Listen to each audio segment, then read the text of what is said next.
Even with 1,000 games, dolls and crafts to choose from, my customer at the toy store still couldn't find a thing for her grandson.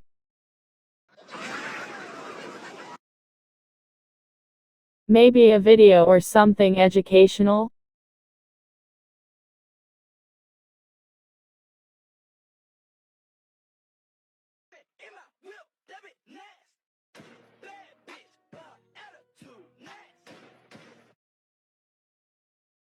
No, that's not it, she said.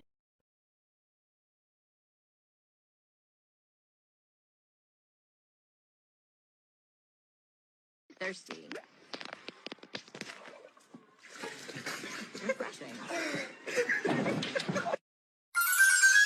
We wandered the aisles until something caught her eye, a laser gun with flashing lights and 15 different high-pitched sounds.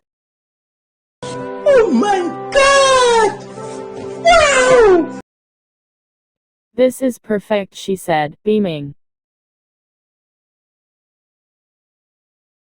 My daughter-in-law will hate it.